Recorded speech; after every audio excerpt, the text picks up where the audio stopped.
for you, are you? Does it say recording somewhere on your Yeah, screen? it does, Yeah, yeah. grand. So Yeah, welcome top every. left, yeah. Oh yeah, grand, yeah, grand, yeah. All good, yeah. So I'm gonna do this and then we're gonna start, right? So, All right. So welcome everybody to the first episode of Caught in the Web podcast, and we are joined by a very special guest, Ronan Michael. How are you, Ronan? yeah, I'm good. Yeah, thank you. Cheers for having me on. No problem. Absolute pleasure. Absolute. Just it's crazy to have this first podcast on the road. And I think for the people that don't know you, would you mind introducing yourself?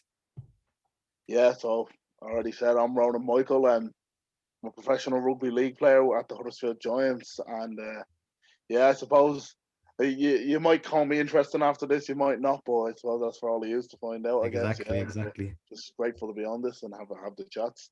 Exactly. Same with you. It's a pleasure for saying yes. So I guess Ronan, I think we'll start off with how did you get into rugby? Was it like always you were something interested in, or was it something you fell into? Yeah, didn't really used to like sports too much as a kid, believe it or not, but when I was in third class, when I was in Ireland, one of my old teachers used to take us out to the field and just kick the rugby ball around, and used to be keen for it, something that bounces in all sorts of directions. I loved it, and then yeah, he used to just take us out there and kick the ball around, and he just said to my mom after, well, look, Ronan's pretty keen on this, like he's liking what he's doing. So my mom then decided to take me to Balbriggan, and I just started playing rugby then. So I was about 8 years old, I'd say, when I took. My mum wouldn't have known much about rugby or anything. She just took me because I liked it, and I was there playing with the grass and wasn't Yeah. really that bothered at first. But then I came to sort of fall in love with it then as I got a bit older. Yeah. And I think like rugby is just such a crazy sport. Like personally, I do it in school, and it's just mental, people clashing each other. And from like a young age, was it the bumping into people part you loved, or was there something else you liked about it? Yeah, I definitely think it was the contact from Yeah. me. That's what all I used to love doing. I used to just love tackling people. I wasn't good at scoring tries or running or anything. I just like tackling, and that's all I used to really do. I wasn't bothered whether we had the ball or Yeah. whatever. That really didn't really bother me as a kid. But then as I got older, I suppose I kind of started like learning more about the game Yeah. and getting more into it. Because I wouldn't say I come from a big rugby family or anything, but Yeah. as I've learned and like grown with the game, my whole family have kind of got into it as well.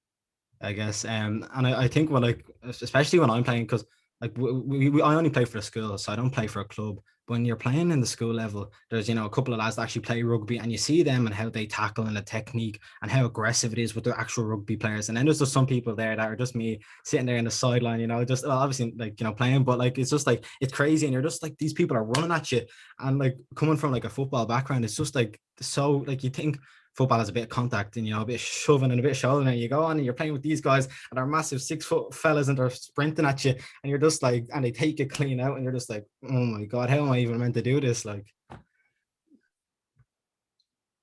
it's more and more tough as you go up and as things improve. But yeah, no, it's pretty good, I must say. And that's the thing, isn't it? It's not for everyone, but you would notice the difference. Yeah, if you don't play at a club level or whatever, you'd notice the difference yeah, between the lads who've been about the game a bit. But no, that it's a great sport, I must say, and it kind of has that that everyone's going to have a dig for each other. And although people are going to steam at you, at the end you shake hands and have a laugh and a beer or exactly, whatever. yeah. And I think like I've noticed that like the smaller lads are like so much better at tackling than the big lads. I feel like, well, that's from my experience. I could be completely wrong. I guess like the lads at the front are obviously in the rucks and whatever.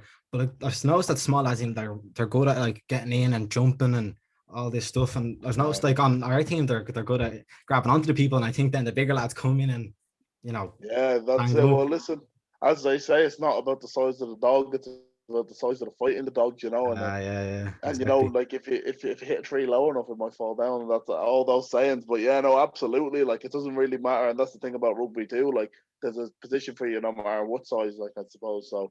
There's the big massive lads who are 6'7" or whatever, and then there's the shorter lads as well. So that's the greatest thing about the sport. Like you don't have to be. There's no set target. You have to be this height to be.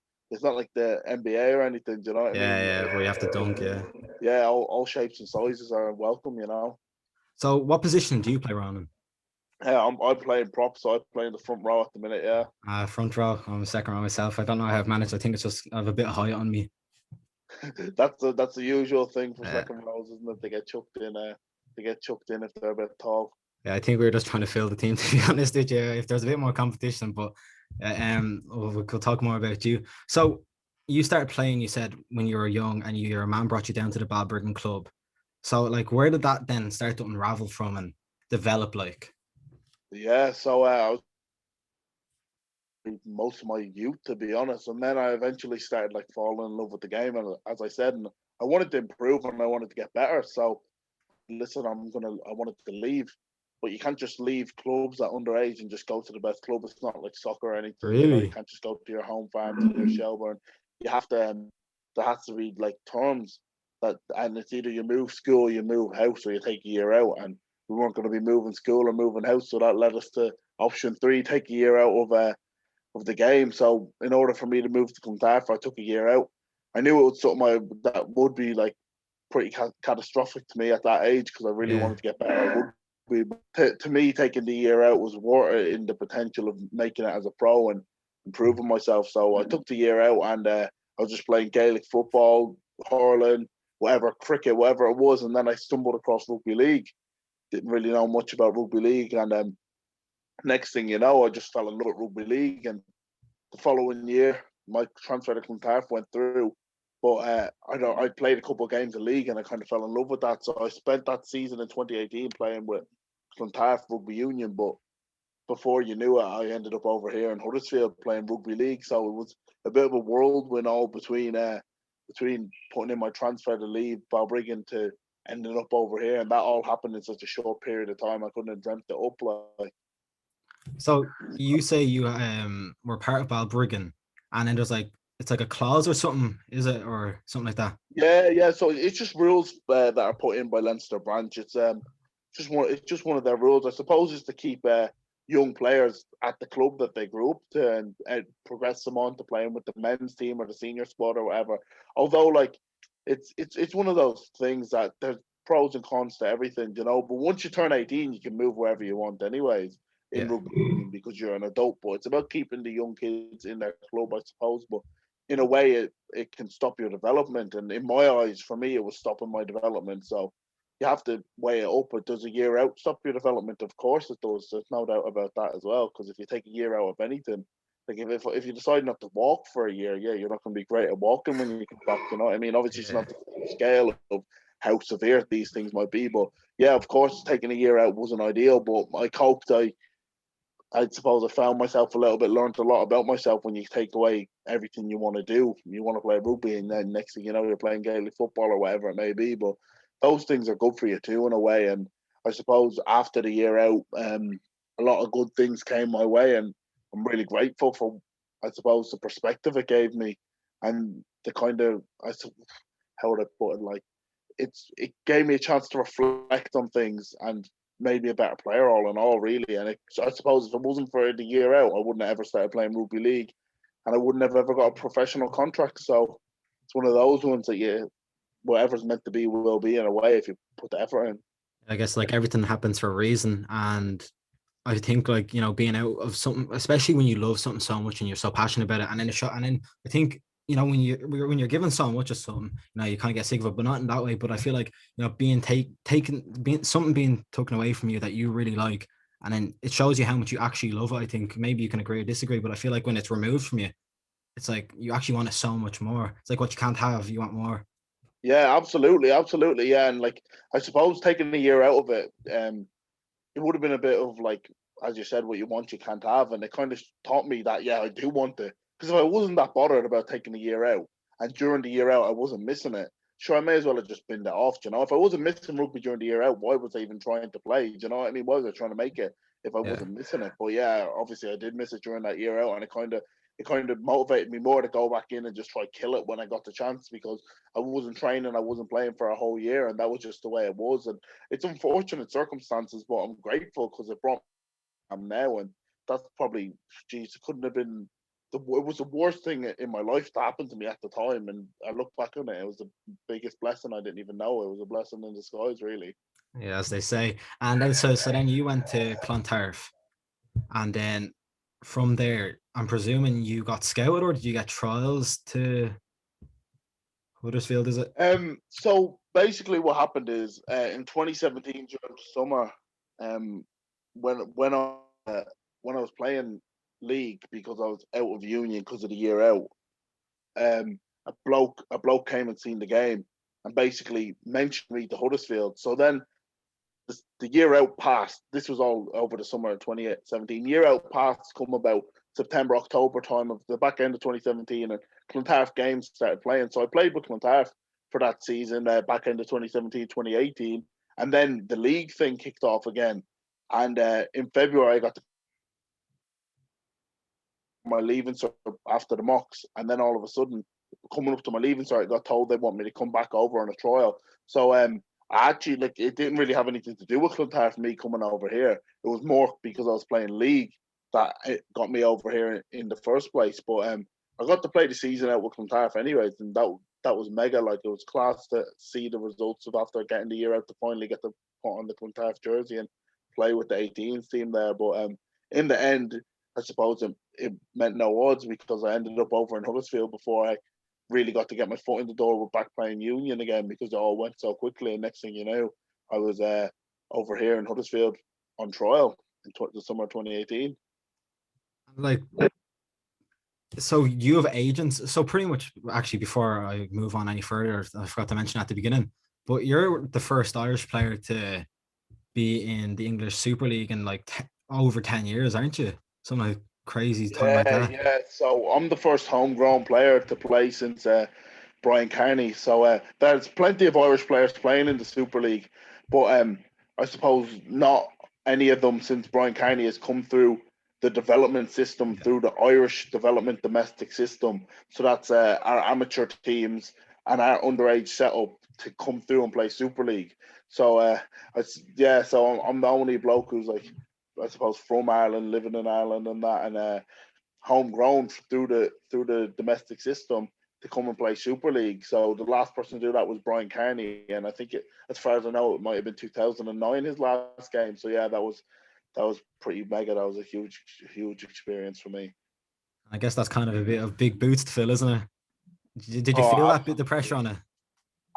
Absolutely, yeah. There's definitely big boosts to fill, but I just take things day by day. I don't look at I don't feel pressure from other people or other people's expectations. I just want to be the best version of me, and just kind of focus on myself and focus on being the best rugby player, not be focused on being viewed as any person's like follow up or anything to do with that. I just want to be the best rugby player and just be recognised as Ronan Michael. How good can this bloke be, rather than how good can the first Irish player in the last decade be? I want to Exactly. be Yeah, be your own man. my own person and kind of just stay in my lane and focus, keep the head down, and see where it takes me. I know if someone said to me when I had to take that year out that I'd be making my Super League debut in 2020, I would have been like, nah, no Like way. no butter, no butter. I'll do You it, know, no butter. it's mad. Things go so quick, and I'm just grateful for the opportunities that I've got. And I suppose I'm thinking like now, how can I better myself and how can I build on what happened last year and the history that was made last year? And of course, it was a phenomenal experience, but once you tick one box onto the next, and if you spend too much time dwelling on one box, you're just living in the past, aren't you? Yeah, I guess. And so I was doing a bit of research on you, as they do, getting a few Google finds. And so did you make your debut first, or you traded off to Canberra Raiders on loan? So I made my debut after I came back from Canberra. I got loaned out to Canberra at the start of 2020. Yeah. So that was a pretty good experience too. And then I was meant I was meant to come back in at the end of the season in October of 2020, but then coronavirus hit the world and sent everything out. Come back to Ireland, back to Balbriggan for around the back end of March. So then I was just working away, just doing a bit of work on the side and playing with the Longhorns, my amateur team. And then we ended up winning the All Ireland final with the Longhorns, just Fair playing away play. with them all summer. And then I came back to Huddersfield at the back end of the summer, about late August, start of September. And within what 6 or 8 weeks, I got to make my debut. So it was a bit of a whirlwind of a year, 2020. So yeah, it was absolutely unbelievable though. And again, it's something. If someone said to me when I signed my first team deal at the back end of 2019, that in 2020 you're going to get to spend some time at a under 20s club with an NRL team that was Canberra Raiders, and get to make your Super League debut all in the 1 year. I'd be saying you're having a laugh. You can't have so many lucky things come your way in 1 year, and that's during a pandemic as well. So like, I'm just grateful for that too. That so many things came my way in 2020, and I got to have such a good year when I suppose so many people were having the worst time of their lives, and I got just so many lucky things thrown my way. And for me, that was honestly one of the greatest things that I take away from that year. Although there wasn't a lot going on and times were pretty bad for a lot of people, I got to make my debut, which is honestly probably my biggest goal since the second I signed the first team deal. I guess that's it. I'd say you're absolutely delighted, being taken from the wonderful heat of Australia and then, thrown back into seaside Balbriggan. I'd say it was a change of dynamic and scenery. Oh, I'll tell you something, Jays. I didn't have a clue when I got off the plane. I was freezing for about 2 weeks. Honestly, it's madness. It's madness. It's almost unreal that there's countries in this world that are kicking about in high 40s and 42 degrees on a day or whatever. Like, it was a heat wave over there when I got there, and I couldn't believe it. But yeah, a bit of a shock to get back to seaside Balbriggan, but you have to love it all the same. Yeah, I guess. So then you came back and you did your debut, and I feel like for people, the debut is like one of the most memorable journeys. You can score your hat trick and you can win your trophies and all that. But I think making your first huge debut, I think that's like, obviously I can't talk about it that much because I haven't done it myself. But I feel like for you, like, what was your debut like? Is it like that cliche running steps you're running on? It's just like Oh, just surreal. honestly, I wish it was like cliche. It was more like a blur to me. Like, I just remember just saying like, get your jacket off and you're going on, take your bib off, and it was just like I went on and it was just all instinct. Honestly, it was just like I had to rewatch the game 3 times to try figure out what I done. It just was all just so much nervous energy because I'd just been so excited, and like the club did up a few clips from all my family back home that we all watched in the change room before, everyone wishing me all the best of luck. And it was just a huge moment for me, like seeing my name on the back of a shirt and everything. It was just something so unreal after the year that we'd had with coronavirus and all. For me to actually get to run out on Sky Sports, all my family watching me back home, all of the town watching me in Balbriggan, like something like that is just so memorable. And when I got out there, I was just running on instinct. I was just like, I was just doing like, it's what I do. It's my job. Rugby's my job. So you kind of, it's kind of like natural to you. Do you know what I mean? I wasn't thinking about it too much. I was just doing what I had to do. Do you know, that kind of way? I was just like, I was doing my job, what I'm training every day to do. So like, when you're under the pump or when your heart's racing and you're so excited and nervous that you try not, like, nothing bad really happens. It's not like you forget where you are, or you're Yeah. paralyzed or anything, or you're frozen with excitement. It's just like, oh, here it is, right? What can I do now to make my impact on this game? And obviously, I just want to play more now that I've got the taster for it. And I'd say, like, as you said, with coronavirus and so many good things happening to you. And I feel like, I don't want to sound too negative, but would you say, one of the bad things about the coronavirus is you didn't get to play in front of a huge crowd, or would I be wrong in saying that? Yeah, no, like, obviously I want to play in front of a crowd, and I wanted my family to be there with me, and Yeah. it's a bit unfortunate at that, but like at the same time, if it wasn't for coronavirus, I would have been still in Australia at that stage, and I wouldn't have been making my debut. So there's pros and cons to everything. I suppose you just have to be grateful for the things that you do have and not reflect on things that I suppose could have happened. I hope that in the near future, fans will be let back into the stadiums, and hopefully my family will be able to fly over from Ireland, and hopefully I'll get to be playing another game and everyone can watch me. But it was still surreal seeing like all my mates watching it on like Sky Sports and just sending me videos, and my whole family wishing me the best. Like, to me, like, it was like they were all there with me. I could feel their energy and them watching me, and it was just such a good experience. Like, and it's just one of those things that'll stick with you forever, regardless of what happens in your career. Like, and that's something no one can take away from you when you've made your debut. I guess, like, that's kind of a crazy feeling, like you're like famous, like, you're getting all these good luck wishes, and it's like they're flooding in, and then your friends are sending you clips, and it's like you've made it, and you're on Sky News, and like Sky News is huge to be on, and I guess, would you consider yourself a local hero, or a local superstar. Not at all. No, I just same bloke that's been kicking it out the town for a while. I just like the one thing I do like is that rugby league is known in Balbriggan now, and rugby league was never known in Balbriggan. I hadn't heard of it myself really. I'd only seen bits of it on the telly, like nothing major.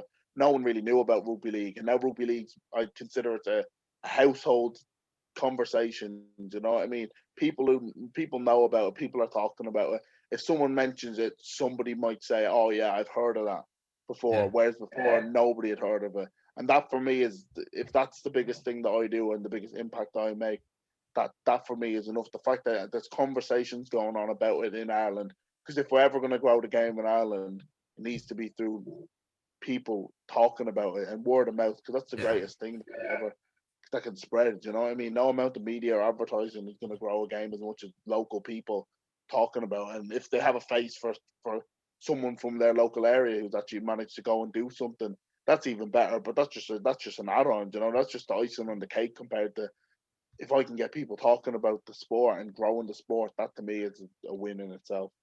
And I guess it's kind of like a motivator, seeing someone that like you can relate to, someone from your locality and everything like that. And like you said, growing rugby and the word of mouth, and social media, you can share it all you want, but I feel like when it's embedded in a family and people start talking about it, and then there's generational rugby. And an interesting fact I saw is that rugby, I think, only went professional in 1995, whereas it's been around for like 200 years or something before that, and it's taken so long to actually make it professional. Yeah, yeah. Well, that's the thing, isn't it? Like, the professional game's not been around that long, and rugby league was founded in Huddersfield. Well, technically, anyways, I don't know the ins and outs of the story, but the rugby league began in Huddersfield in 1895. Anyways, I couldn't tell you the year that it went professional or whatever, any of that. But yeah, no, it's the birthplace of rugby league as such. So there's a little bit of a fact of the day. But yeah, no, it's good to be a professional game. Obviously, it's still like, it's you're no soccer player or an NFL or an NBA player. Like, we're still average blokes. You know what I mean? And like, people come up to us on the street and say hello, and that we're not superstars who are pushing away media or anything. Like, we just walk around the town and that, and it's sound as, you know what I mean? It's good in that sense, like that. Yeah, it is our jobs, but like, you're not like, you're just another bloke, just another bloke who's walking around living their normal life. You know what I mean? And I think, like nowadays, I think kids, they see like they're superstars, they're Ronaldos and they're Messis, and they're like, they want to be them, them super figures. And obviously, you were into rugby, but like, when you walk around and as you said, people are coming around, it's not like you're pushing away people, but like, do you kind of get that, like I forget what the scientific name for it, but you get really happy that, like, would you get happy, when people come up to you and you're like, they see you and they recognize you, and it's like, man, it's like, it's cool. I've actually, become a local, like, as you said, you're not a local superstar, but I think you are, but we'll agree to disagree. Oh well, I'm glad you think that. I'm glad someone thinks that. Anyways, no, it's class when someone maybe you don't necessarily know personally notices you or recognize you. Like, obviously that's a good feeling, and like, it feels like you're doing something, because at the end of the day, all we want to do is make an impact on someone else's life. And if that's all I do, or someone else comes up to me and recognizes me, you feel like you're actually doing something. And on the days when times aren't great, or when you're feeling a bit down, you remember stuff like that, and that's why you do it, innit? You know what I mean? Like, you're making someone else happy, or someone else might be a bit motivated or more inspired by you, and that in itself is like, to me, that's just class. Like, and if that's all I do, just to inspire a few people or whatever, to go chase their dreams, and that's pretty sick in my opinion. Like, that's, do you know what I mean? Like, there's not much more that you can appreciate than, like, if someone does come up to you, and like, that's not even in like an egotistical or anything kind of way. It's just that, oh, if someone's coming up and recognizing you, it does put a smile on your face at the end of the day. And like, and there's no ways about it. You know what I mean? If someone comes up to me, and like, I'd more than encourage anyone to, like, I'd stop and say hello to them, because I just think that's pretty sick. Like, if someone's gone out of their way to go say hello to you, like, that's it's a bit of an honor, really, like, for someone to Yeah. go to, I recognize you or whatever, and that is pretty cool, I must say. And like, yeah, that is pretty sick. Yeah, I think everyone likes being, recognized and adored in a fashion. Or so it's, and I don't want to be referring back to football too much, but I feel like, football is such a globally recognized sport. And like as we were just talking a little bit back, rugby's only kind of become professionalized in like the last 25 years or so. And I won't ask your personal financial situation, but is there money in football? You know yourself, there's the crazy Ronaldo's on 500 grand a week. Like, what's the situation like in rugby with that? I'll tell you, I wish I was on 500 grand a week. I'll tell you that for free. No, we're full time. Like we're full time professional athletes, and we don't have to work or anything at the minute. Like, well, our rugby covers our job, and essentially it is our job. Do you know what I mean? It's a full time wage, and it's class. I couldn't have asked for anything better, to be honest. There's a lot of worse ways to make a living, but if you're wondering whether we're gonna have to work or do something after rugby, yeah, more than likely, and that's rugby. You know what you're getting into. Do you know what I mean? If you wanted to retire and sit on all your earnings, you'd be a footballer. But you have to be 0.01%, and you have to be seriously gifted to be a footballer at the same time. That's why they get paid those huge amounts of money, because they're seriously talented athletes and they commit their whole lives to it. But yeah, no, after rugby, most rugby players go on to do something else, whether it's coaching or wherever they get into.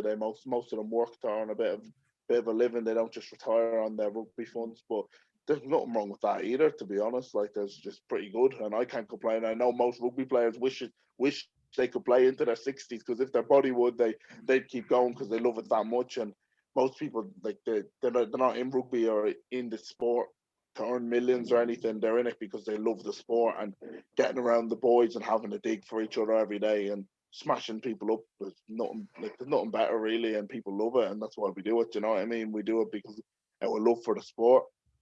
And yeah, like you said, playing to your 60s, and I feel like everyone would love to do something, but and I think it's kind of good, like switching, you know, a sense of scenery, because you get bored of, like, maybe not with the rugby players, but when you're in a job for like 40 years, then a typical 9 to 5, I think you get quite bored of that, quite easily. But like you said, you're getting paid, you're doing something you love, and like, who wouldn't love to do something they love, and get paid at the same time. And I think you know I've already said, and I don't want to compare it to football, but I feel like in football, it's we just I don't know, from the looks of it, it's very competitive. It's like branding. Everyone's like out there to take each other's spot, and it's just like, you could have two players on the same team and absolutely despise each other. And I'd say that's the same in any walk of life, whereas it's jobs or sports or whatever. But like, would you consider that there's like, a brotherhood in rugby? No, no, absolutely, yeah. There's a brotherhood for sure, like, and we all got each other, and that's the thing about being team sports, especially like rugby. Like, we're all mates with each other, but that doesn't mean we don't compete every day. Like, do you know what I mean? Like, if someone's ahead of you and has your shirt, you're gonna want their shirt, and that's the thing as well. But you do it with good heart. You know what I mean? And there's no egos or anything on the team. Everyone's just having a dig because they know it's gonna make someone better. And if someone's in front of me and I don't compete to try be in front of them, then they just stay in one place, and that's the worst thing for anything. Anyone who gets comfortable is probably the best word for it. That doesn't breed improvement. Whereas if I'm competing to get them, they have to raise their level again, and then to get in front of them, I have to raise more, and they have to keep going, and then everyone just goes up, and that's the greatest thing about rugby, isn't it? Like, as a team, like, I just want to see the boys win, whether I'm playing or not, and that means I have to train as well as I can to make sure that either I'm pushing into the team or the person who's ahead of me is staying sharp, and that's the thing, isn't it? And that's the thing with all sports, really, and that's why we are competitive. Do you know what I mean? Because we're competing with each other every day as well as with other teams, and good competitive environment. No matter what kind of program you have or magic potion or whatever it is, nothing beats competition. And if you know the person beside you is having a dig or is faster or stronger than you, and you want to be stronger or faster than them, nothing breeds a more successful team than competition. And it's so good. It's so good, like, amongst the lads. And yeah, there definitely is that brotherhood there, and we all get around each other, and it's so good. Like, no, like any retired rugby player will say, they just miss being around the boys. They just want to be around the boys again and just have that experience. And I'm just so grateful that, fingers crossed. Anyways, I have a lot of it ahead of me still. And I think rugby is kind of, so pure. You just see a big bunch of big, just huge men playing with each other. And I think it's kind of like a double-edged sword for the opposition, I'd say, more than the team. You're trying to work hard. you're pushing the people to work harder subconsciously, and then it just keeps going up and up and up and up. And I feel like, each time it's like each time you return to not an enemy, geez, make it sound like war. Like a team, you kind of want to just keep doing better and better, and you just keep pushing yourselves. And I think that's like, the best thing you can do is, instead of, just obviously you have your own ambition and your own reasoning to do well, but I think at the same time, as it's subconsciously pushing other people. You're like, you're on the tail of someone's number as your jersey, or their jersey, as you're saying, and it's like, they don't want to lose their spot. They don't want to be sitting on the sidelines. They don't want to be watching people, unless you're, the Pogba or whatever, and you enjoy sitting there and playing on your Nintendo Switch, and I don't think anyone would really, want to be on a team just to sit there. But there's always people like that. But I think, yeah. So I think the next question I'm going to ask you is, what's the typical day in a life for you? Don't want to make a cliche YouTube video out of it, but Yeah, no. Most days we train, so we're full time, so we train about 5 days a week usually. So we probably get up in the morning, the usual normal enough morning, really. Just up, showered, breakfast, coffee, and then get myself to training. So when I get to training, we'll have a bit of we'll probably get weighed in at first, just get around the boys, greet everyone, then start a bit of movement prep. So just firing all the muscles up, start getting a bit mobile, getting everything ready for training. Then we'll have a team meeting. So we'll go through what we're gonna do for training that day. So it'll be whether it's what we're working on, or show through a few video clips about what we're doing. So then after that, we'll do a bit more movement prep, get us ready to actually go onto the field. So this will be a bit more intense than the morning movement prep, which will just be a bit more light, getting the body ready. Then we'll head over to the field and do about an hour or so on the field, doing like conditioning, running, and rugby skills and stuff like that. Then afterwards, we'll have a little bit of break, get a bit of feed, get probably a high protein feed in. So something to just replenish the energy sources, maybe an omelette and some fruit or something like that. And then we'll head into the gym and do gym and wrestle. In pre-season, we'll be doing gym and wrestle. So the backs might do gym and the forwards will be doing wrestling. And then we'll flip over, the backs will wrestle, the forwards will do gym. And then afterwards, after all of that, we'll probably just get ready to go home. So whatever you might do after, you might grab a protein shake, watch a bit of the clips from the training day before. So our morning training session, we can watch back on the laptops by the time we're done in the gym. So probably just smash a protein shake, watch those clips, and then get ready to go home and do it all again the next day. So how many protein shakes do you think you're consuming on a day? Oh Jesus, nah, not too many. I just have one usually. Me, probably just one. Yeah, just one after my gym session is usually it. But when I was younger, I used to think protein shakes were the be all and end all, but more about actually eating proper foods now. Me, so that's what. Not too many protein shakes. If you ask my 16-year-old self how many protein shakes I had, I'd probably be in double digits or something.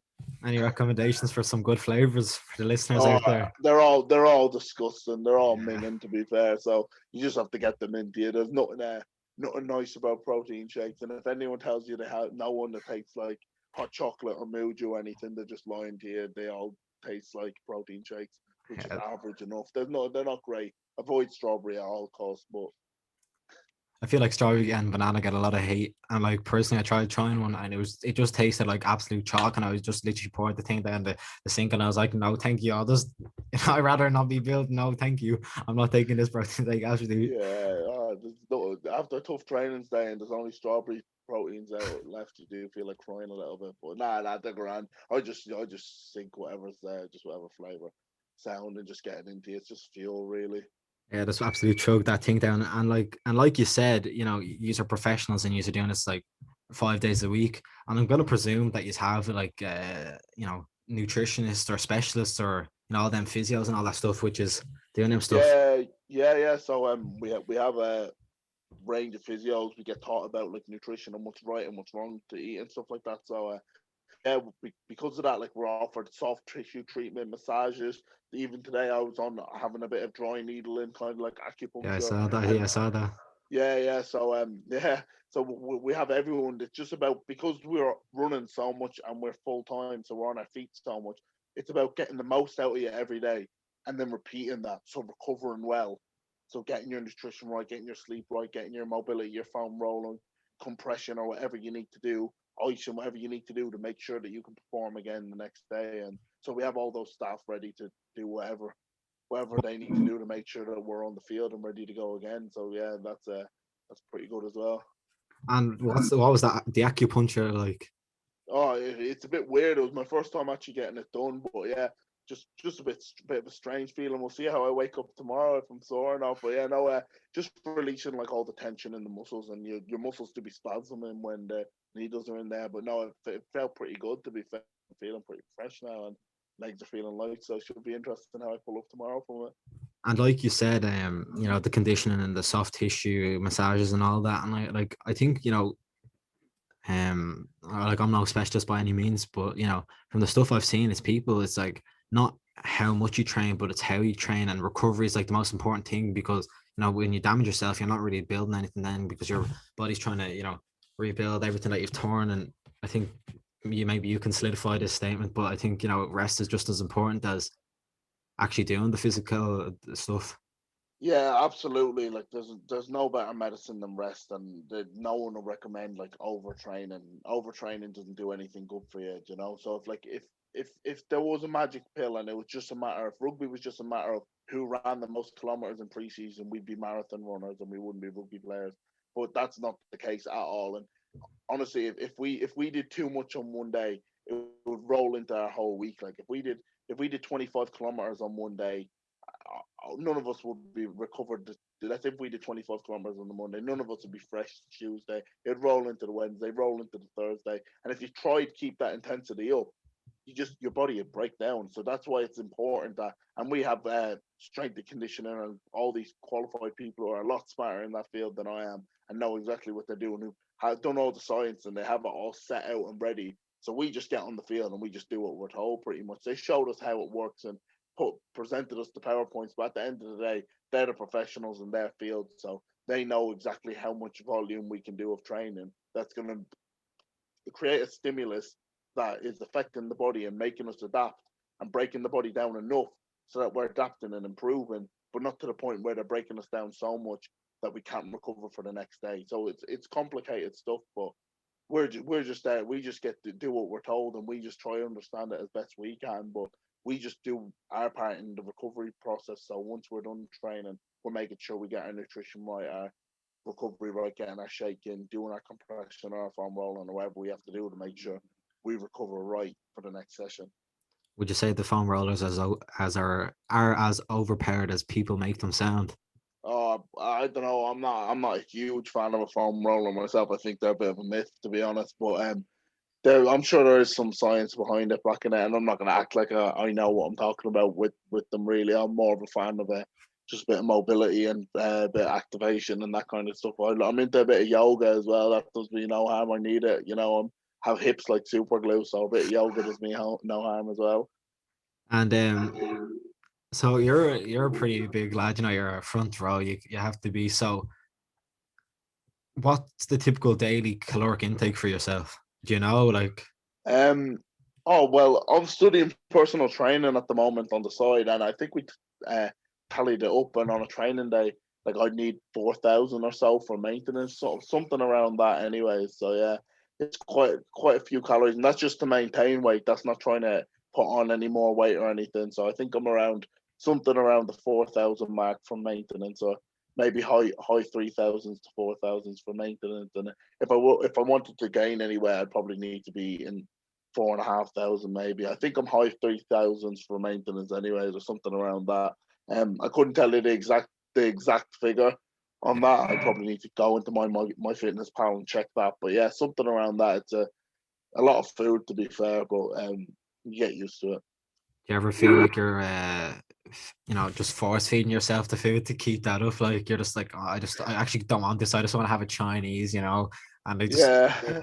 Oh, Jesus. Yeah, we always get those cravings, yourself. But yeah, sometimes it is just fuel, and it's not. I wouldn't say they're the most enjoyable meal. Sometimes it is just fuel, but you're going to recover better and feel better for it the next day. And yeah, especially when I was younger, when I was a lot lighter and trying to put on weight, there was a lot of days where I was just force feeding myself. But now I have to watch a bit more what I eat. I don't want to be eating too much crap or anything, and I just want to make sure that I'm eating good stuff that's going to help me recover. But yeah, there is always times when you're force feeding yourself when you haven't passed the bolognese for the 5th day in a row, and it's, you know what I mean. It's not the most interesting food, but it is just fuel, and at the end of the day, that's the way we kind of look at it. It's just something that's going to help me recover, and it's quick and easy, and that's the best thing for me, I suppose. Because if you don't eat it, or if you go away and mill a Chinese, yeah, it's short-term pleasure, but what's the result? You're going to feel crap the next day, and you're not going to have recovered in the air as well, and you're going to just feel sloppy and heavy.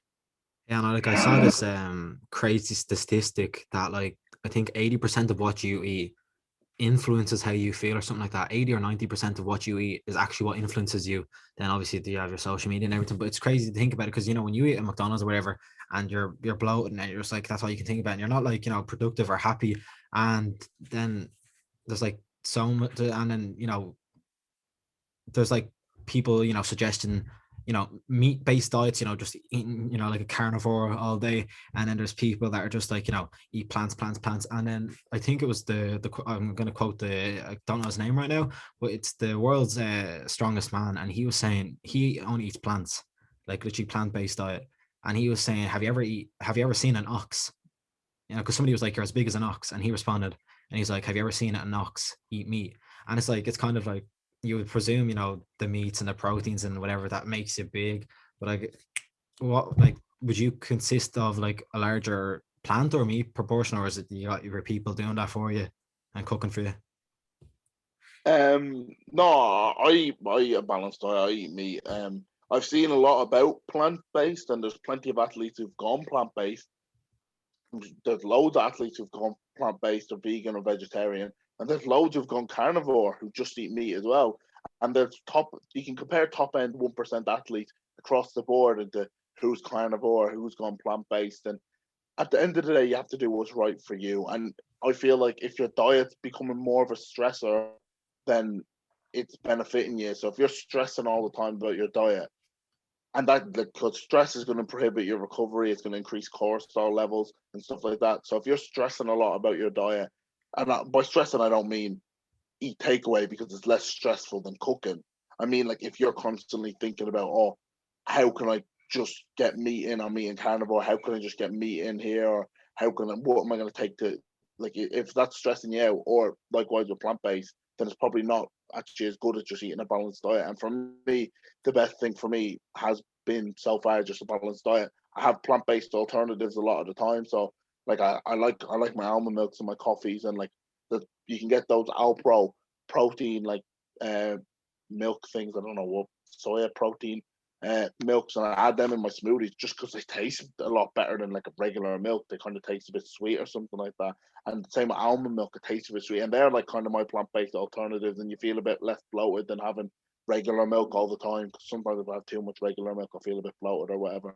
But all in all, I just think that like there's a lot of studies for a lot of different things, and you just need to find what works for you. And like I suppose if you looked at like every single 1% athlete, like top level professional athlete across the board, you'd probably get, there'd be a lot. If you looked at like a bell curve, there'd be some down here or whatever that are full plant based, some that are full carnivore, and a lot of the majority of athletes who are just eating meat, veggies, rice, brown pasta, that kind of stuff. Do you know what I mean? And like when there's a lot, like more often than not, most of the lads on my team, I think there's a couple who are plant based.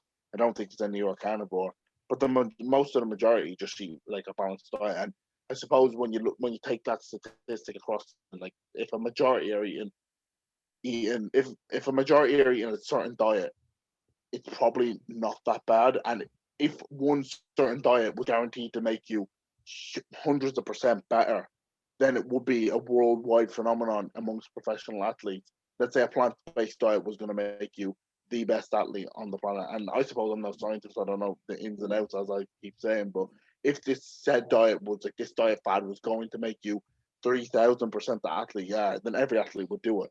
But not every athlete does it in the professional game. Not every athlete plant based, not every athlete carnivore, and that there's reasons why people do go plant based or carnivore or whatever diet they may do.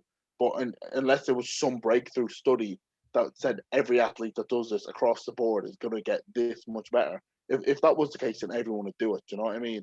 And there'd be no way that a single athlete on the world, your Ronaldo's, whoever it may be, whatever top level athlete would be missing this box if it was so detrimental to their game. And that's the one thing I think you have to look at, like, who's been the best across the board in recent years. And unless they were all doing the exact same diet, then okay, maybe it probably isn't a world beater diet. You know what I mean? Yeah, and I think I feel like people are always, promoting their diet, and they're like, and I feel like it's the same with everything, and we won't talk about politics or anything, but I feel like, everyone's always promoting their idea and as it's the best and all. And like I've seen some crazy thing. It was like, the carnivore based diet improves depression, autoimmune diseases, and it's like, obviously there's no scientific research behind that, but it's people that said they switched to these plant-based diets that obviously result in that. And obviously I don't do science, and I'm not a scientist, and I'm gonna say the same as you, but like there's obviously scientific research that's needed to kind of solidate that. But it's like, it's crazy to think, for some people one thing works, and like you're saying, everyone's different, and if one thing works for someone, and I think if everyone was the same, it's similar to society. If everyone was the same, it'd be a bit boring. And I feel like no, there's, as you said, if there was one pill or one diet that worked for everyone would be doing it. And I don't think that's a common characteristic of diets that everyone's going to experience. But are you into like all them supplements and vitamins or whatever? Don't want to sound American. Sorry, am I here or am I here? Sorry, I think you broke up for a second. Oh yeah. Got you now. So, yeah, supplements and diet. I take some supplements, not a hell of a lot, and some vitamins just as a top up. So I'll take my protein, obviously, and my creatine. They're just the two main supplements that I take. And then we have a vitamin D3 spray, because I think vitamin D, that's from the sun. yeah. And there's not a lot of sun in winter, so that kind of helps with your fatigue and stuff like that, getting that extra vitamin D. And then just your basic zinc. Zinc helps with your immunity, and your multivitamins, your vitamin C, good for your immunity as well. Your zinc and magnesium, they kind of help with your immunity. And then like your cod liver oils and stuff like that, they're all beneficial in a way. But at the minute, I'm just on protein, creatine, vitamin D3 spray, and a multivitamin. That does me the job. And obviously, we're drug tested athletes, so we have to go through the process of making sure that everything's informed sport approved. That's the logo you see on the products that you're allowed to use. So we go through the process of making sure that anything that we put into our body is informed sport approved. So that for us is important. So we can't just like most people, like your average Joe, can walk into Tesco, pull a protein shake ready made off the shelf, sink it, on you go. Probably is just a protein shake. Very unlikely that it's contaminated. But when you're a professional athlete, just a minor risk, even if it's less than 1% that it could be contaminated, that's a couple of years of ban for a prohibited substance that you didn't know you were taking. Like it mightn't have even benefited you at all. But because you just pulled something random off a shelf that wasn't batch tested, you could be banned.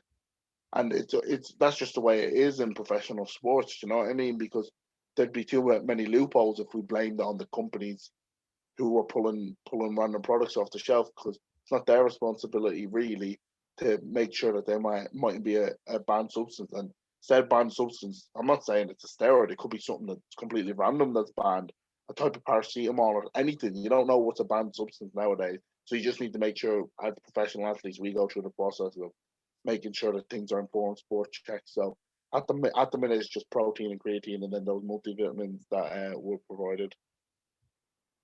Fun little fact about creatine. Don't want to shake out your boots or anything, but as well as it being a great cognitive enhancer, supposedly increases baldness by 50%. Oh Jesus! What are you trying to say? My hairline's going. Jesus, don't be saying that. Not like that. No, don't be saying my hairline's going bad it's already. It's looking That's good. the last thing I want to know. I'll be going with the big razor all over. Going for that Breaking Bad kind of baldy head in a minute. Yeah. And what's it called? You were saying, like everything has to be tested and regulated, and I think that kind of obviously, it's the fairest thing to ensure people aren't, exploiting, the game, and have that unfair advantage. And I won't get you to name any names specifically, but have you ever, not yourself experienced, but like seen people that that have used supplements in the league, like not necessarily just on your team, but in general. And like they've been caught because I'm not big into that, and I know the UFC they used to ban CBD based products, but now they're allowing you up to a certain percentage or a certain time before your fight you can use CBD based products and all that, but it's banned closer up. No, not really. To be fair, I don't know anyone I've ever played with who's been banned.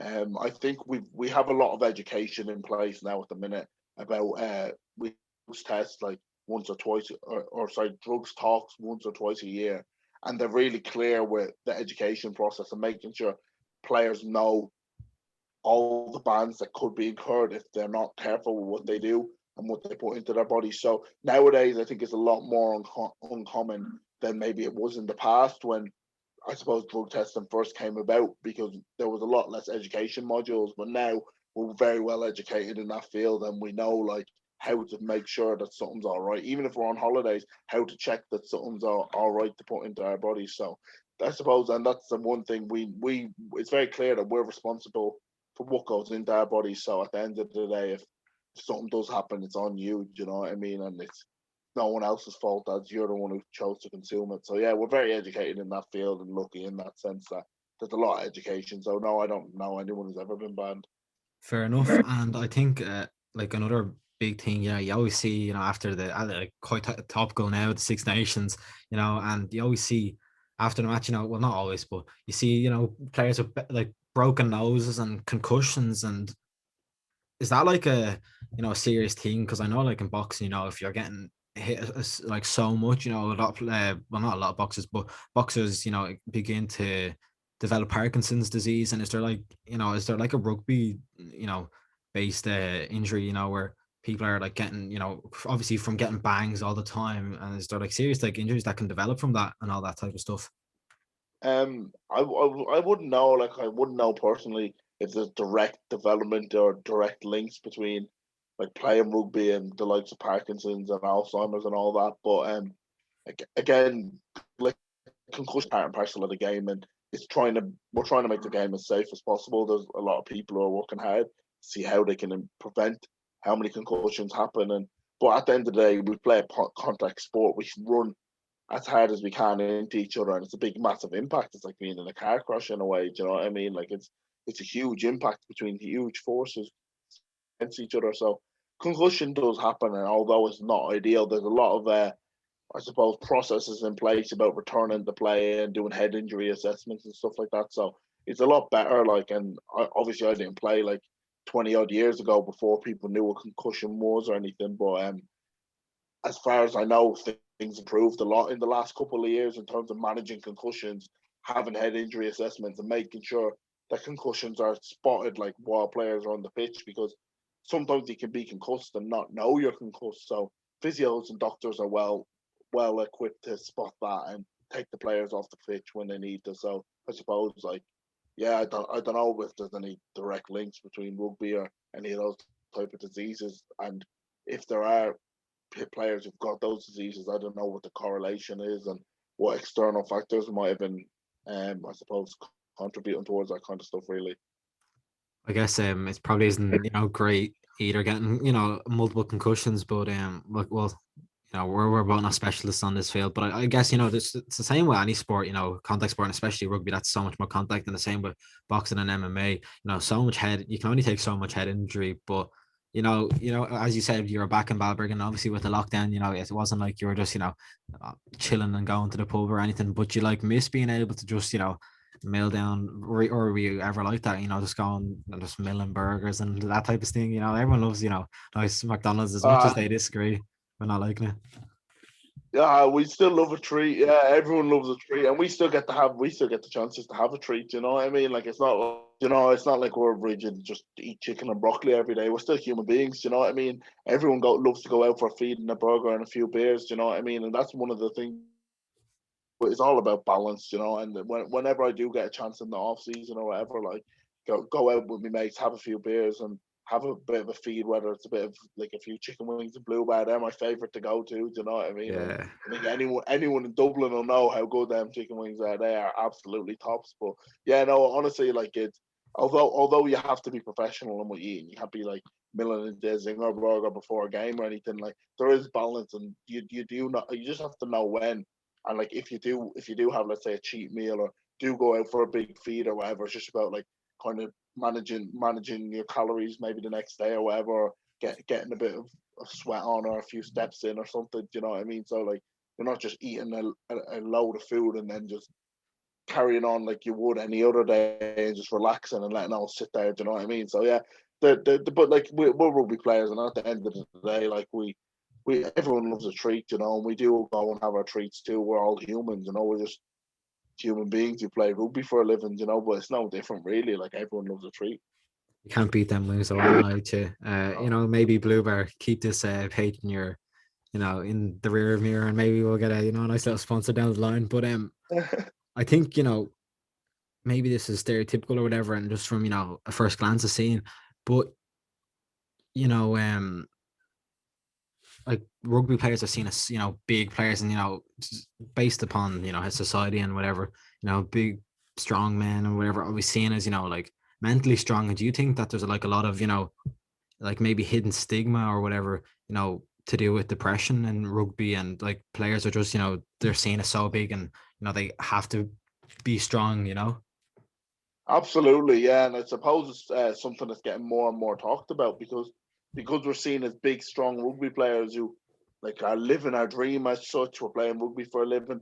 That a lot of things go untalked about or unnoticed. Like we're seen as big, tough rugby players who like just nothing can phase us and that. But there's a lot of things that do go untalked or unspoke about, and there are players who suffer with bad mental health, and I'm lucky that at the moment I think I'm in a pretty good spot with my mental health, but there are players, and there's a lot more players who are speaking out about their mental health too. Because at the end of the day, it's a short career, and a lot of things can affect your ability to play that come outside of your rugby. Let's say you get a bad injury, your family life isn't good. You don't know that, but obviously it's our job, so we're expected to turn up every week. But if you lose the chance at a contract, or you're out of contract or something like that, all these different things can play on your mental health, and there's nothing worse than that, because a lot of players might feel that they can't come and speak out because they're meant to be big tough rugby players, and that's a stigma around rugby. But there's a lot of things that, again, there's a lot of people working so hard to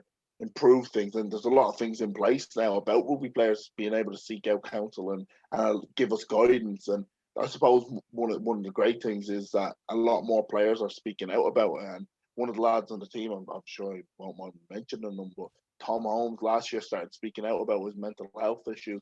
And honestly, like it's so inspiring to see like another player, and a rugby player, speaking out about like their mental health issues, and everyone gets around them. And I'm sure like anyone who does decide to speak out thinks that like speaking out is so intimidating and that people won't get around them. And then when they do it, they just see that everyone just like is giving them support and no one's actually taking the piss in it. Do you know what I mean? Like, and that, I suppose that's one of the biggest things in our sport, is that players do come forward when they are feeling down. And yeah, no, I can see why there would be a stigma, but I think it's being broken at the minute, and a lot more players are speaking out.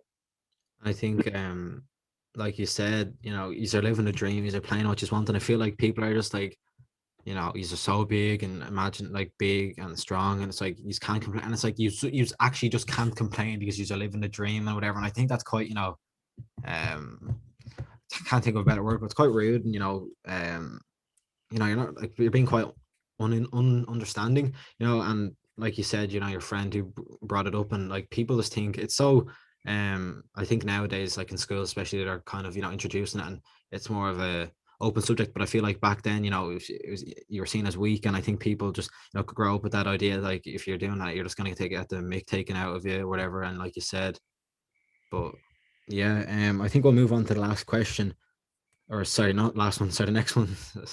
um, so you know, you were, you know, living away from home. Did you ever get homesick?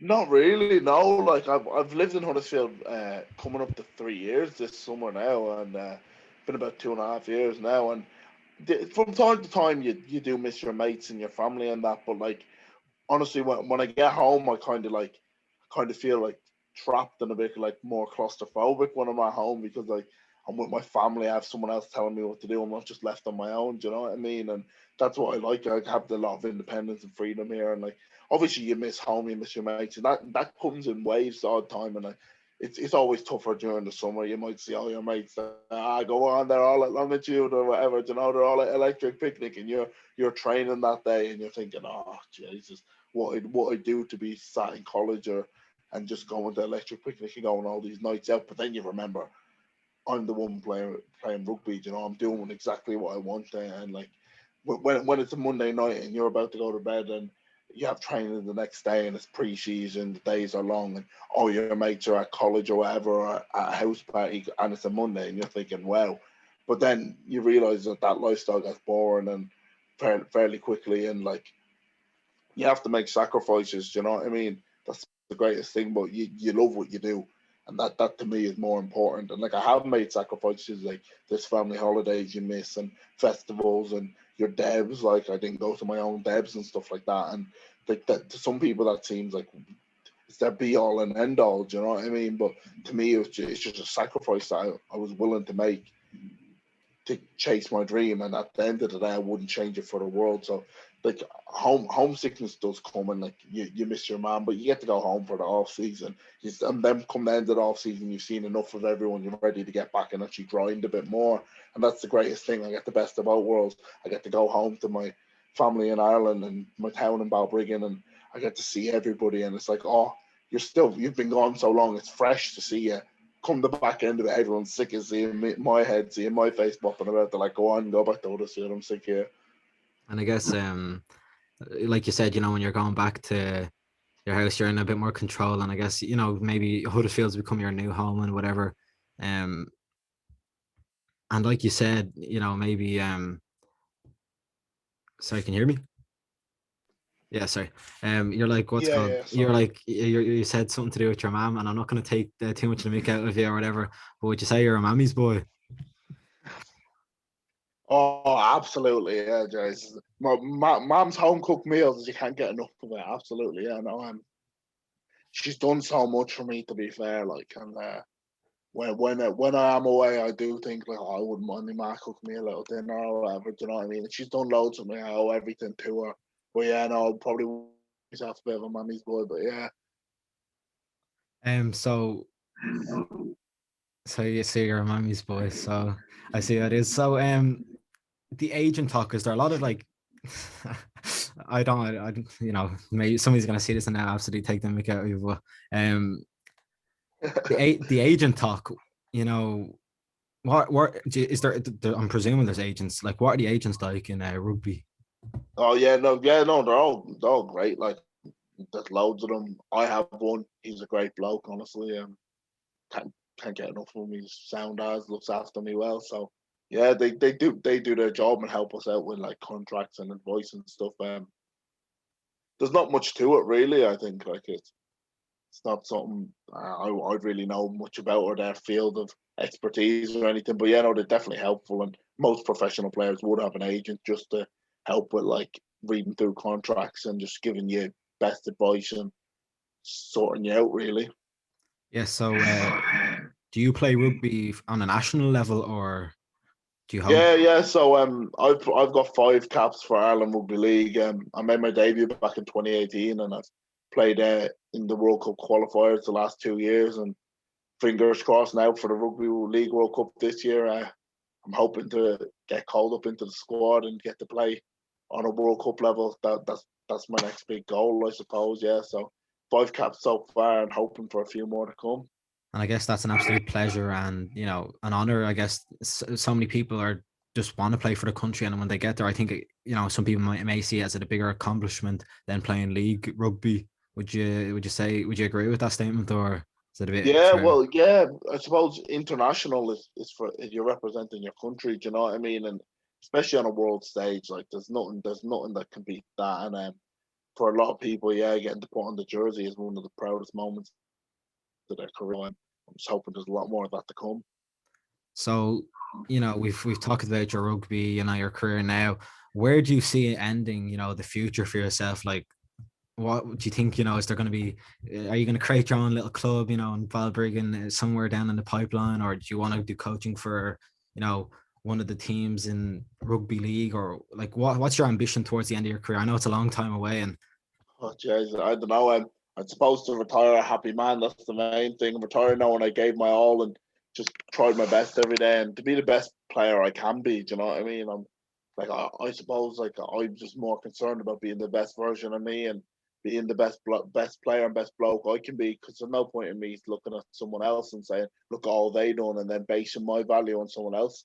Because if I do that and then I fail because I've based myself off someone else, I could have been the best version of myself, but because I was comparing my story to someone else's, I failed. But if I set myself the goal to be the best player I can be every day, try and prove and try, I suppose, play at the highest level I can, then next thing you know, like, your goals are realistic and set to you. So that for me, I suppose, is to play at the highest level I can, play some games, and just really enjoy my career and enjoy the process, because that's the most important thing. Because hopefully, when I'm 30 odd and I'm looking back at it all, I want to say, yeah, I gave that a real dig, and I had a real good time and met some real good blokes from it. And that's probably that's more than anything. You know what I mean? Like, that's the greatest thing about rugby. You get to travel the world, meet some great people, and really have a dig with your mates every day, and hopefully win some silverware at some stage in my career, and play some big games and on a big stage and all of that kind of stuff. But yeah, more so for me at the moment, I'm just focused on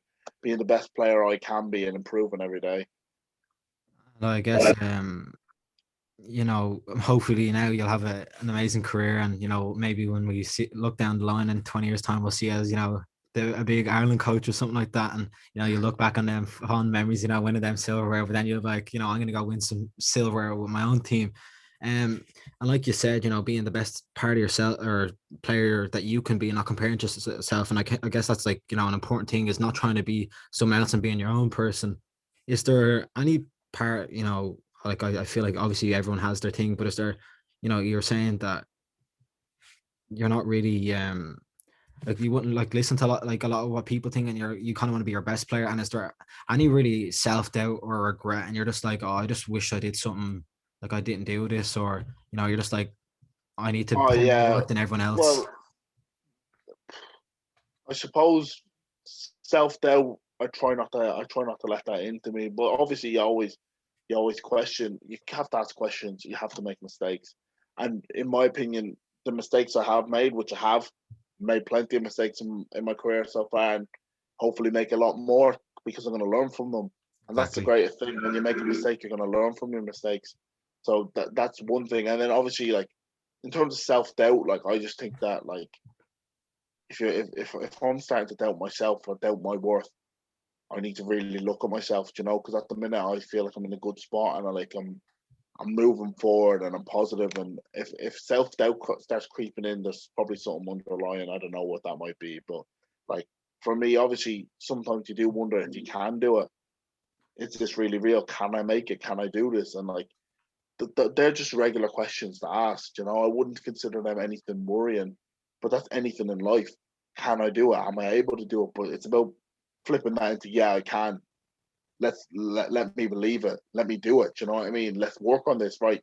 What's the plan? This is the plan we've put in place. Let's go after it. You know what I mean? And if I fail along the way because of things that I haven't done, that's on me. But if I fail along the way because of what the world, a big massive lightning bolt strikes the world, and there's no rugby balls left, and no one ever knows what rugby is. Well, then what can I do? I've been on my process and I've been trying my best. But as long as I know that I've done everything in my capability every single day, then I could die tomorrow a happy man, knowing that I tried my best for the last 20 years of my life, and the last 2.5 years of my career, I've given my all. But that's the most important thing for me, that if I had a career-ended injury or anything happened, that I could sit there and rest, knowing that I tried my very best. Yeah, I guess like being content with how you played. And I guess like self-doubt, it's not really helping anyone, especially yourself. you know um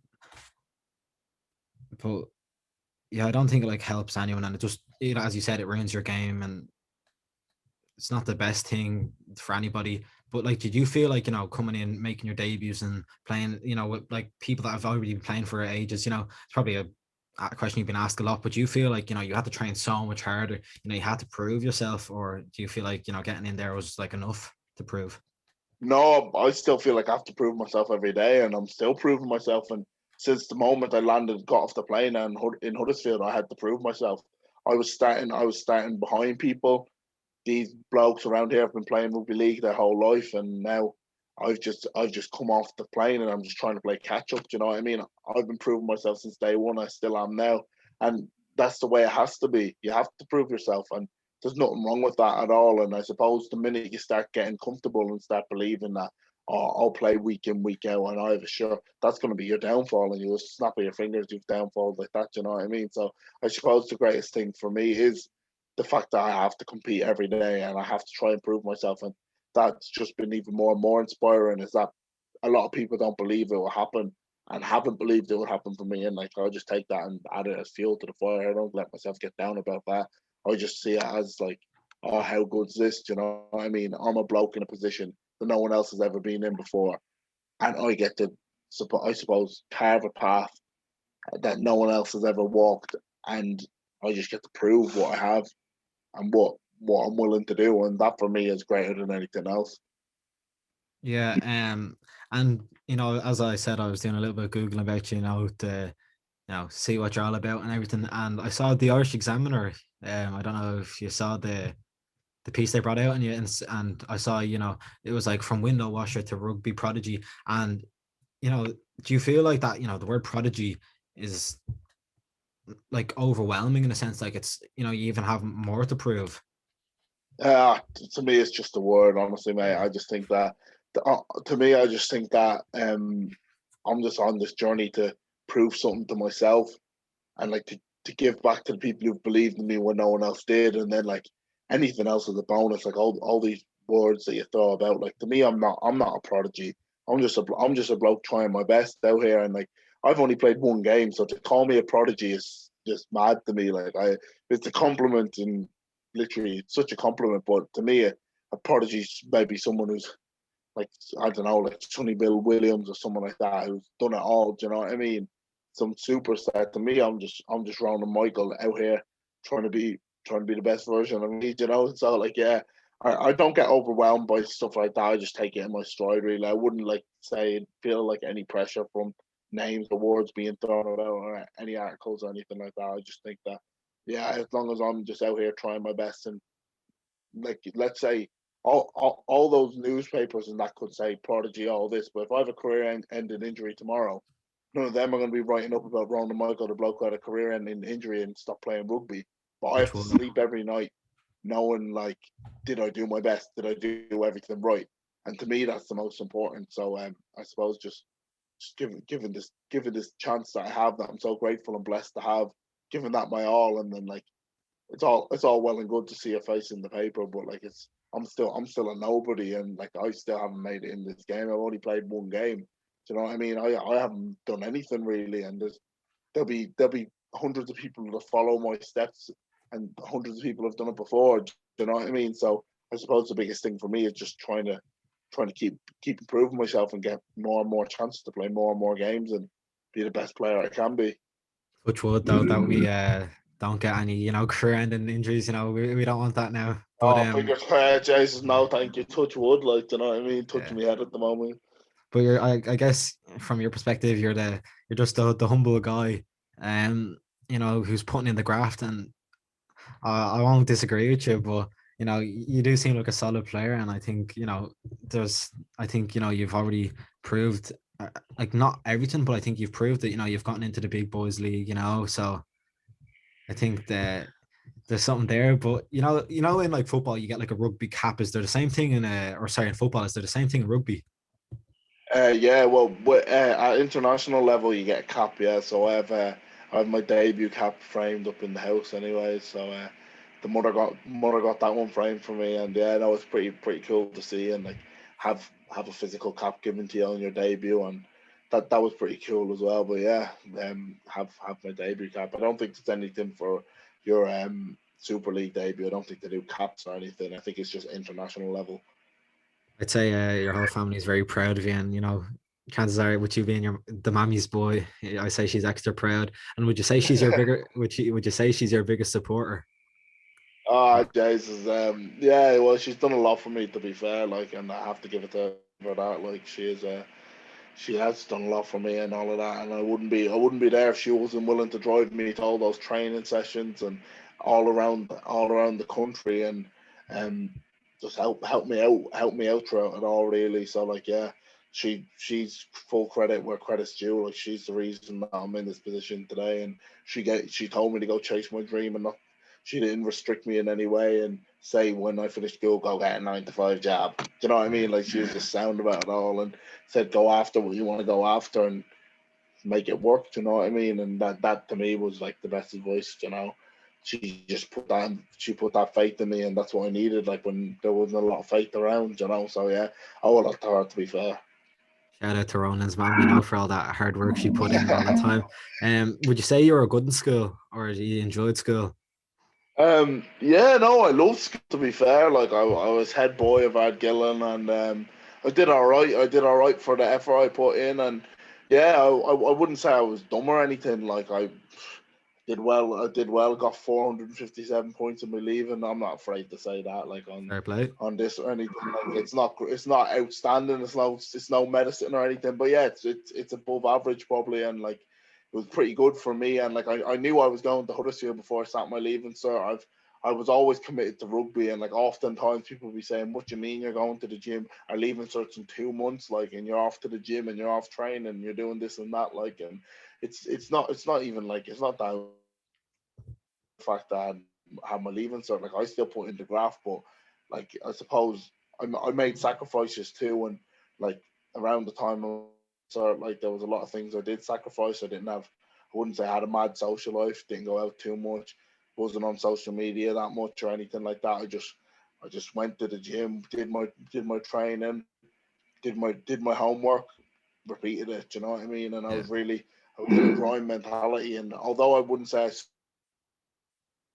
I put work in where work was needed. I ended up with a decent enough result. Like, I'm not limited in the fact that if something did happen in my rugby career, I could get into most courses in most colleges or whatever. If that was the case, so I'm pretty happy with that. And I quite enjoyed school as well. It was something fun to do, and like, you're with all your school. So you do need to have a look, because when you come out of it, there's a lot of worse things in this world than going to school every day.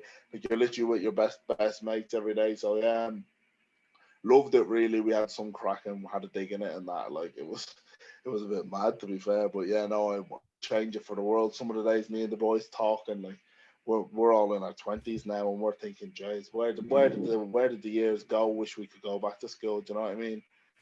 I have to say, fair play to you though. You're a phenomenal rugby player. You got good grades and you're leaving, sir. You're head boy. Um, and you were saying, one of the last things you were saying that people were like saying, "Oh, you're leaving certs in 2 months" and all this. And to be honest with you, I feel like if you want to go for them for advice, like, why would you listen to what they're saying? And it's not their graft they're putting in. It's easy for them to say why you're doing this and that, but like, when you love something so much, you put so much work into it and you want it to succeed. You know. Absolutely, no, absolutely, yeah. And I feel like there's always going to be people who are questioning what you're doing, and like, because that's not the norm. Do you know what I mean? Like, so I wouldn't say it's the norm to go into all your mates in the library and with your gym bag, and they go, "Are you here to study today for once, Ronan?" And nah, you just go off to the gym. But like, at the same time, like, you just have to trust that you're doing the right thing for you. And like, I suppose I'm glad that I had that bit of something to fall back on, an all right leaving to fall back on. But at the end of the day, that I knew rugby was my passion, and like, I wouldn't say I put all my eggs in one basket, plain and simply, because I only found out I was going to come over to Huddersfield for a trial about a month before I sat the leaving cert, and I didn't even know how the trial was going to go. But at the same time, I wasn't giving up on my dream, and although there were plenty of days where the dream seemed like the candle had gone out and the days were dim, I always had a little bit of something that just kept me going and kept me working, and in the end, it all paid off. So I think it's a very interesting story, and as you said at the beginning, bit of symmetry there. You said we'll see if people see if I'm interesting, and I think from just talking to you seem like an interesting bloke, and I think I'm pretty sure people agree with you. So I think towards the end of the podcast, I'm going to don't flatter yourself in. I don't start blushing around, but I'll end with some quick fire questions if that's okay with you. All right, here we go. This should be interesting now. Yeah. Go on. Right, quick fire. Let's go. I'll try to be quick, like, do you know what I mean? Yeah, best player you've played with. Oh, Jason, come on, you've already gone at me here. Oh wow. Aiden Caesar, there you go. Best player I've played with. Boom. Favorite player. Sonny Bill Williams. Most underrated player. Ollie Russell. Your idol. Sonny Bill Williams. If you didn't play rugby, what do you think you'd be doing? Probably in college, drinking a few beers. And what's the team that you hate playing against the most? I'll say Wigan because I've only played against Wigan. Okay, so thank you very much, guys. It's obviously not like a talk show or anything where you give a round of applause or anything like that, but absolute, honest, pure, amazing, talented player, Ronan Michael. It's a pleasure for having you on the podcast, and thank you so much for coming on and being part of this. I don't want to sound cringe or anything, but like journey, and you're the first podcast guest, so yeah, maybe that's something to hang up on the wall. Maybe when you're looking down, you remember me. Cheers for having me. I must say, like, listen, it's something I'd always love to get behind. I love to see young people trying new things and stuff like that, and I hope the podcast goes well, and hopefully some people want to listen to what I have to say. Like, fingers crossed. Anyways, like, if you listen, thank you for having me on. Yeah, it's been an absolute pleasure. Thank you very much, guys. Ronan Michael. All right. Absolute phenomenal podcast, Ronan. Thank you so much, man. No worries, man. No, I enjoyed that. I must say, cheers for having us on. I appreciate it. Yeah, I didn't mean to, drag your Friday night, and take out of whatever, your PlayStation or whatever you're deciding you know the vibes. You know the vibes. Yeah. But yeah, cheers. Thank you so much, man. So I will send you the uncut.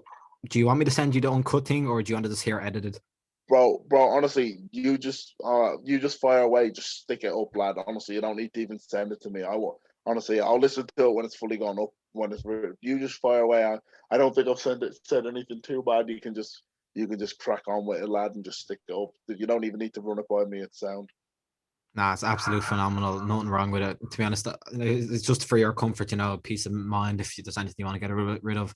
But thank you so much, Ronan, man. Absolute legend. That. Like, thank you so much for filling the spot. And it's a great start to have, for me. And I wish you all the luck with your career. And I'll be watching you in the near future and the continued future, man.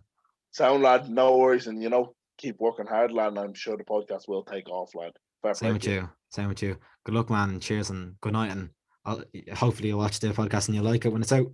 Yeah, no worries, right. Catch you in a bit. Cheers for having us on, right, go on. No problem. Good luck. Bye.